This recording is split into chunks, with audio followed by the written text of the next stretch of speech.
OK， 我就开始了。开始了。Okay, hello everyone. This is Jason from Shenzhen LED. 深圳。没事，LEDINTRO. 你直接念，到时候可以剪。可以剪。Now we are in the one of the water supply in the high-end residential community in China. You can see here is the big tank. Here is the water from like a water factory. And water factory, the water through into the big tank. After that, this water will through the UV water purify module.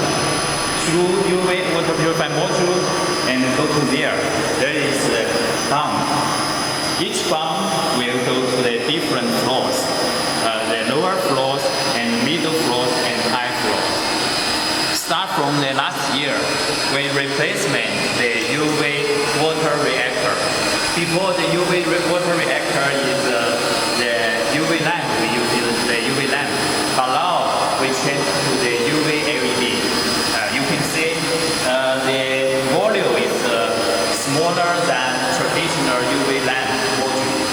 And here also you can see the head dissipation. This is like the fan for head dissipation. And also in there you can see the screen. This screen can show like how many hours this UVLED module used. Until now, totally we used 13,000 hours. This is much longer than UV traditional lamp.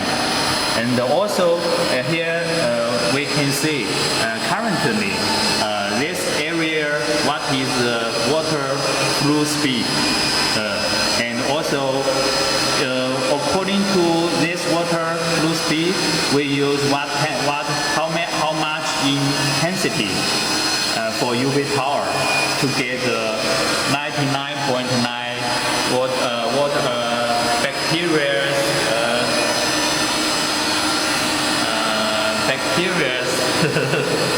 rate.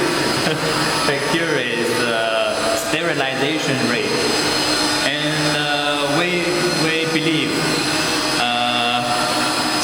start from now on, more and more building and more area will use the UV LED water reactor to replacement with UV lamp, because the LED will like do energy saving, also will have long lifetime. Most important sense is we don't need to use UV mercury lamp anymore. Our environment can be protected very well. How do you think of our UV LED module? Hope your country also can be used this UV LED water reactor. You can contact us, Shenzhen LEDINTRO.